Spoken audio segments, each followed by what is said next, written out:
Hello, everybody. Welcome to take two of our review of Sunday Funday. Sorry, today's been weird.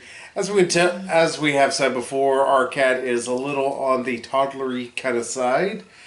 He's right now talking to us. We he had to do this now. This is the second time in a row we've had to do this. Got a lot of them got to cut out. But hey, we're actually here to talk about not the craft too. But instead, we're here to talk about the Holidate.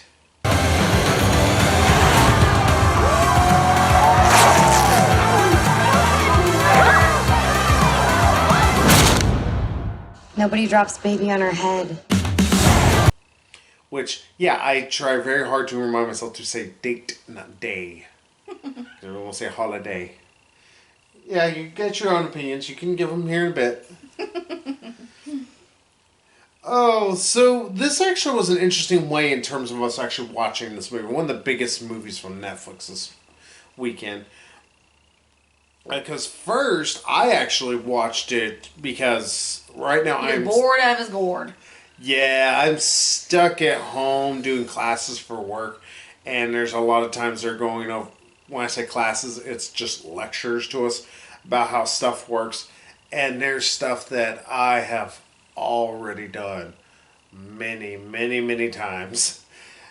Gotta remind y'all, they're going over the same shit that went over with this job that started nearly 5 goddamn years ago. And we go over it every year anyway.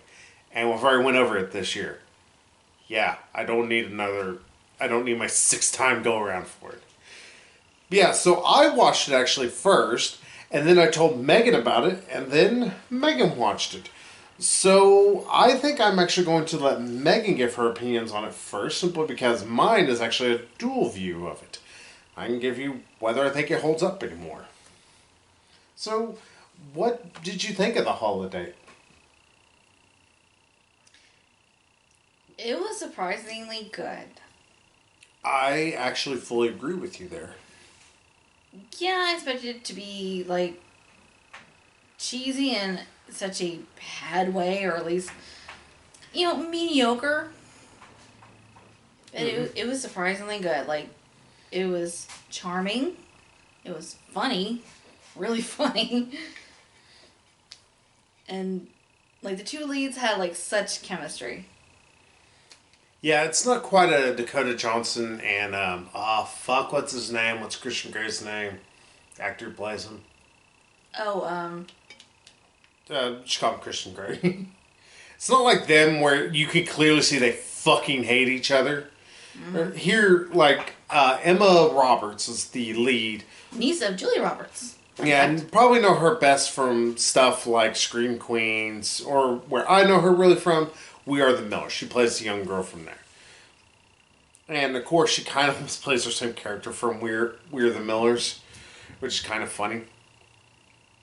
And then there is, I don't know the male lead, but he's actually Australian, and they just let him keep his Australian accent. What the fuck that just was?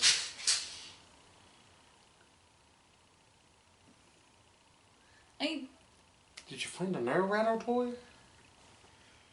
Oh, I'll do a cut there. Mind your jump cut. Sorry. Cat did something I do not know what the fuck he just did. And it was loud. So, yeah, I don't know the male actor from this, unfortunately, the lead there, but he's also pretty good. He's handsome, he's charming. He's not quite a Hugh Grant level of, I'm awkward, and it's my charm, even though I look like the fuggliest thing you've ever fucked. I look like the thing you don't want to fuck when you get too drunk. So he's a decent 7, I would say. I was like, he's a hunky Australian guy. Personality-wise, he's actually kind of charming and a bit obsessed with, being in tip-top shape and keeping his body as a temple that he wants to live until 120. It's like, I was like, I'm kind of like Emma Roberts' character. It's like, why? was like, well, why not just enjoy yourself? Yeah, though you're not a smoker, at least. This is true. But I do enjoy chocolate. Mm-hmm. Sorry. Get distracted by a kitty. He hits in my ADD. But yeah, the big spiel of the entire film is that Emma Roberts, she got out of a rough relationship where her boyfriend cheated on her. It's been a few months and she's not really in the dating scene. And she happens across Jackson. And he is a guy who he just had an awful relationship with this one girl who got really clingy really quickly. Ow. Yeah, he Sorry. spent Christmas with her folks, and they made him wear a matching sweater. Yeah, and there's very funny bits with it. She makes a big deal about the fact that she blew him. Like, And he oh, didn't you get know her. not to come my mouth, but you don't know me not to give me a Christmas gift. Even though, like, he says, like, yeah, we talked beforehand, and you said It's like, we're going to do Christmas gifts. I was like, why didn't they think we're doing Christmas gifts? Why would you think that? Because you said we're not doing Christmas gifts. It's like, Yeah, he's kind of got a point there. It's like, well, if y'all are agreed on this, why would you think he's going to get you one?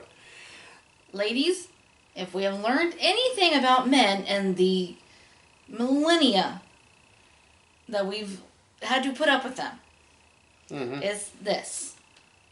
1, speak clearly and slowly. And 2, say exactly what you mean. Yeah. Yeah, if I can give any woman who wants a little bit of advice, who maybe is struggling with dating or anything like that. So, don't be subtle. Guys, we're fully admit, we're dumb. We're just grade A retarded. We are just massive morons that do not get subtlety. The smartest guy in the world will not get your subtlety at all. There's a reason why some of the greatest inspirations for many works of art that are very subtle and symbolism and shit like that is thanks to a guy thinking of a woman. It doesn't have shit at all to do with our own thoughts. Our own thoughts are beers, boobs, and sometimes cats. Depends, and it may be pussies of their own kind. I think I broke her. But yeah,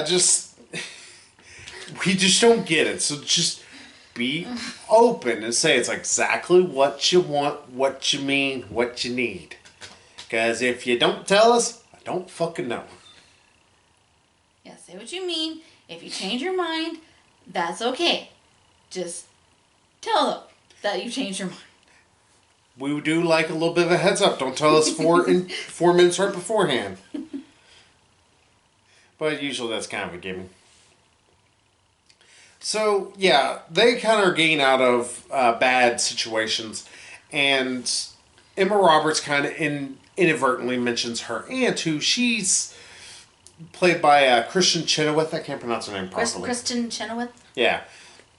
And she is a slut. Let's just put it that way. She likes to sleep around. And she, in fact, even has this thing she calls a Holidate, where she doesn't want to be alone for the holidays, so she goes out on a date with the guy. And she only does it once with the guy, in her words, that you learn later on. But Emma Roberts eventually... Basically, she's a commitment, though. Yeah. And Emma Roberts kind of mentions this a little bit to Jackson. Jackson's like, well, that's kind of what I would actually like. It's like a holiday. Because he was planning on going to this one thing that's like... New Year's party. Yeah, and he's like, well, I don't want to be alone. I want to, at least, have somebody at least there. And obviously, either he didn't want to just bring a friend. He wanted to bring somebody, he can kind of share the fun with. Yeah, he hears about the concept of a holiday. He's like, oh, that's great. That's exactly what I need. Yeah, and eventually, of course, Emma Roberts, she comes around to the idea of doing it with, or not really doing it with him, but more importantly, just, going on a holiday together. And the best way to describe it is shenanigans. I say it's a romantic comedy. Yeah, if you can poke any fun, you're like, well, of course they begin to, have a lot of fun and do doofy things and dumb shit kind of happens. and they eventually fall in love. But here it feels a little bit. One, they do mess with certain ideas of how everything is taken care of. Dusty wants to say hi again. He actually is upset because he wants us to put out the because these are reclining love seats. He wants us to put it down so that way he can lay down because he's probably wanting to take a nap again. He took himself out. But yeah, there's two. All right, so I'm gonna spoil a bit of the movie, not because I really want to spoil it, but because one of the things that the movie actually does well is it actually plays on who does the eventual, what is going to cause them to have a bit of a breakup. At first, it kind of is both of them, but at the same time, it isn't. Because during... Ow. Sorry, he said he needed to try and climb his way through my leg. At first, he's the one who kind of mentions, like, hey, you know, we should totally just, you know, go to this wedding that's for her brother and also a guy he helped to kind of... He takes golf lessons from Jackson. Because that's and he's a professional golfer, apparently. Yeah. He's like, oh, I'm a professional athlete. He's like, dude, you're a golfer. Yeah. And originally Jackson's like, oh yeah, you know, I guess we'll just go go with other people, but they kind of aren't very happy with their holiday people that they decided to go with. Instead, they actually really still enjoy having fun with each other. Sorry, trying to breathe. And then eventually, during one Halloween, they end up actually finally having sex. And it's actually an intimate moment between them. Which is scary for both of them. Yeah. And before they can get a chance to talk about it, you know, her sister comes over and it's like, oh, here, no, totally didn't sleep together. It's like, oh, we didn't? Yeah, pretty much. Her name is Sloane, Emma Roberts' character. Yeah. It seems like they gave her a last name for a first name. Whatever. But she ends up pretty much actually being the guy in the situation. She's the one who acts awkward about it. She is the one who has commitment issues. But to be fair, it actually does fit her character. She was burned by somebody she was very close to. So of course she's going to be very gun shy. Especially with a guy who she kind of already had a little bit of issue with just because, oh, well, how dare he try to say this one thing even though I was kind of thinking it, but I was so not sure, and, But eventually, you know, he actually confesses, like, no, I actually really do like you, and, like, one of the first lines that he actually says whenever he proposes the holiday is, like, I'm not even attracted to you. You know, and he actually explains to her, he's like, no, that wasn't even what I wanted to say. I wanted to say that you're beautiful and all this other stuff. And he says some actually sweet lines. And also it has one of the funnier moments during that, because previously they had talked about, like, if Ryan Gosling came up to you and said, it's like, oh, I want to date. It's like, oh, I can't because I'm no longer... It's like, I'm not dating right now. Kind of making fun of, like, romantic comedies of... Like, oh, I hated movies where the two leads can't be together because one is taking a break from dating. And if Ryan Gosling came along and asked me to dance with him, like in Dirty Dancing, then, yeah, I would totally jump on that train. I'd jump on the Ryan Gosling train. Mm-hmm. And during their kind of fight that actually leads to their breakup for a bit, you know, like real breakup, and he even says, like, you wouldn't ride the Ryan Gosling train. And she's like, if he came into his frozen food aisle right now, because they're arguing in a store, Ryan Gosling walks right behind her. And she doesn't notice, which is actually, I think, what makes it smart. It makes the joke actually funnier. I'm not sure it's Ryan Gosling. Maybe a guy who looks a lot like Ryan Gosling, but... He was a spitting image of Ryan Gosling. I'll say that much. But either way, it was actually kind of a funny little joke. No, best bit, I think, was the Halloween. Like, after the Halloween party. Oh, the fact... rushing to get into her apartment because her sister has been feeding her antacids or something throughout the night, which come to find out were actually... maximum strength laxatives. Yeah, delayed release laxatives. It's like, oh, oopsie. I was like, whoa. Well, you don't have to worry about that candy anymore. Yeah, there is some tropiness here and there, but that's kind of expected with romantic comedies. I would say there's a reason why those cliches work. Mm-hmm. And they also even kind of like make fun of stuff like that. Yeah. Like, oh, I hated movies when they do this, why the leads can't be together. And But they at least also mess with the idea of, how usually these films tend to do, because what is the common thing? They have the guys do it. The guys are usually the problem. Here, the problem is the female, but again, it's understandable. Instead of like where normally most romantic comedies is like, well, the guy just doesn't end up with the lady. because guys are commitment phobic. Yeah, instead, this one, it's a woman who obviously would be having commitment issues at this time. Yeah. So, Whereas guys, he's actually not as traumatized as she is. yeah, he just actually wants an actual relationship. He wants commitment in and of itself, but not one of these like, oh, hey, so, they go on the first date and then second date because they're like, oh, that was fun, that was cool and everything. And the second day, she's like, hey, I picked out a name for all of our kids. Huh? Her guy's like, all right, exit stage left. Ooh. Yeah.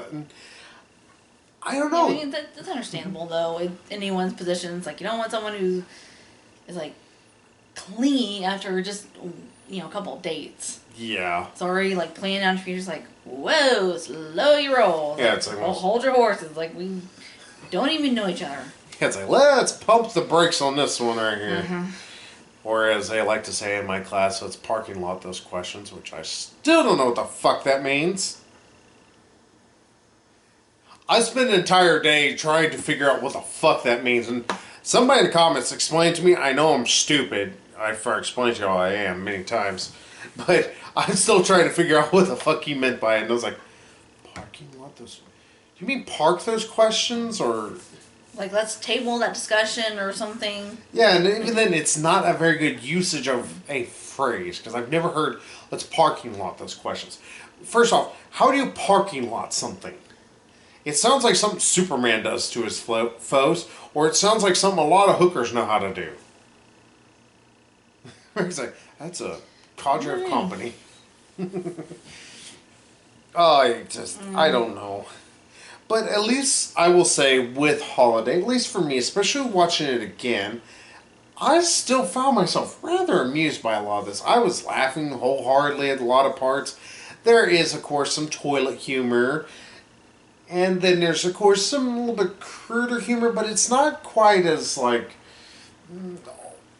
ungodly vulgar as some comedies tend to try and go. Like, it's not like none against. I actually really like The Wrong Missy. Wrong Missy was very vulgar. There is some vulgarness, but not anywhere near that levels.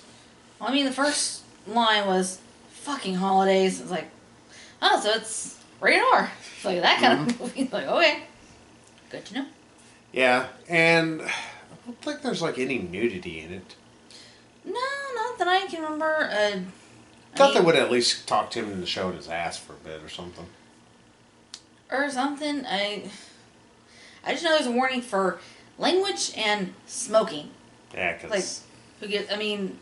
there's not a warning for the drug use, for, like, the pot smoking, but just, like, the regular, tobacco smoking. Yeah, it's like, when does it go? Like, what? Which, admittedly, is unhealthy, but it's like, do we really need a warning for this? Especially in R-rated movies, like, who fucking cares? We're all adults here. Where the children? The children! Think of the children! Fuck people who are that up their own asses about shit like that. Yeah, I was fairly amused by it. Watching it a second time, I actually kind of enjoyed it even more. Some of the subtle jokes that kind of hides here and there, I got to see more of. And I was able to appreciate some more of this film. I actually think this holds up to a second viewing. I think it's a film that I would be more than happy to keep watching here and there. Not only that, but it's actually a pretty good holiday film. No matter what the holiday. Yeah. Because they got it year round. They got Christmas, New Year's. They do Halloween, Valentine's Day, St. Patrick's Day, 4th Cinco of de July. Mayo. or somebody will lose a finger. I ain't gonna say. I am actually kind of surprised that they didn't originally go with this supposed to be a Southern family. With the fact somebody losing a finger is like, that is such a Southern thing I expected. That's the redneck for you. Well, I mean, they load up on all these like fireworks. It's like, oh, things enough. Well, let's start. It's like They have a back car seat just fucking full. it's like, what? You taking tips from my relatives? Mm-hmm. Yeah, I can't help myself. I was actually really enjoying the hell out of this movie. I don't. Yeah, it was like it was a laugh, right? But it was also very like sweet and charming, and like like you mentioned, there were tropes, but they worked for the movie and even kind of turned a lot of stuff on its head. Yeah. And didn't feel forced when they were turning on its head or anything like that. Mm-hmm. So, I hate to end this almost early, it feels like, but otherwise we're going to start just keep talking about the movie. I'd say we've already said too much. Yeah, I've already spoiled it, technically. It's like, man, if you do know a bit about romantic comedies, you kind of know where it's going to end up going. Yeah. And so... Like, I even guessed, like, oh, this one person's going to end up with this other person. Mm-hmm. And because he'd already seen, I'm like, okay, am I right? You know, he's like, do you want to know? Yeah. So, yeah. I was like, yeah. it's like, yeah. Which, that also leads to actually some good and funny jokes, too, still. Mm-hmm. So, what would you give this film as a final score? Well, I can find no fault with it.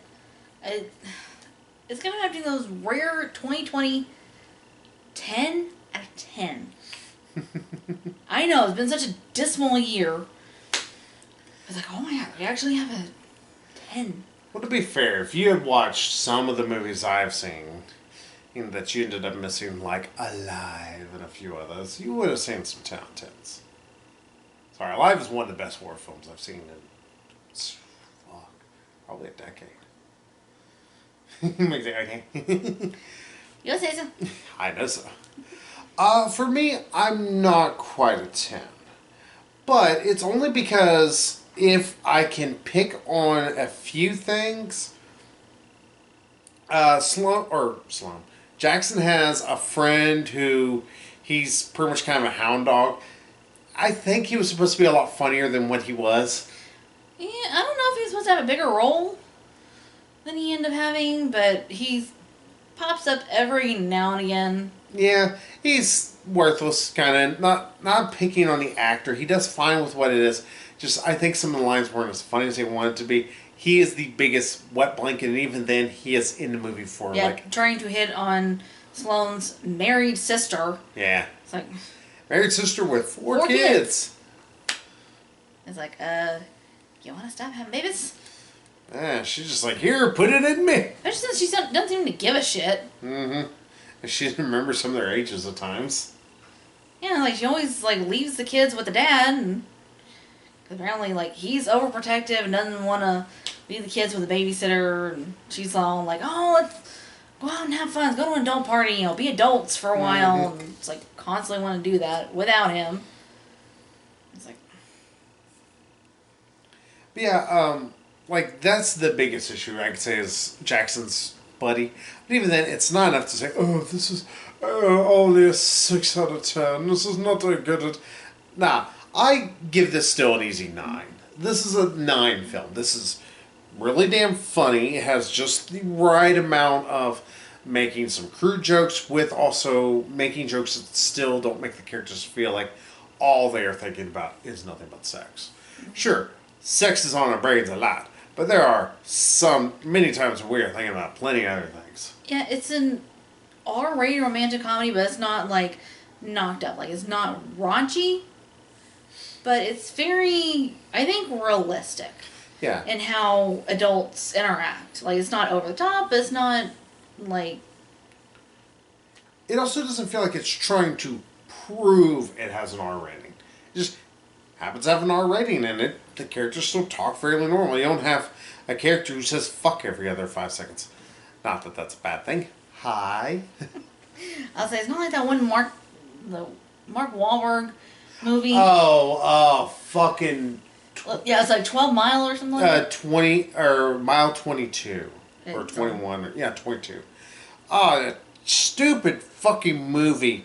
All right, so a little bit behind the scenes, and not because I'm trying to get myself views or anything on YouTube. I don't give a shit. We like to, whenever we're out and about, because our cat is still fairly young, we will put on our videos, some of our old ones. And for some reason, that one decided to pop up, and I was like, "What the movie?" I'm like, "Oh, that piece of shit." Fucking forgot about that. I blinked that from my memory for a good reason. Yeah, the movie where they almost have an entire sentence as the word "fuck." It's like, you fucking motherfucker. It's like every word or every other word is the F-bomb. Like it was written by a 12-year-old who finally sort of figured out how to swear. It's like if you That's want... the only thing memorable about that damn movie. That and the one chick gets killed. Oh, yeah. It's like... She dies in a hilarious way.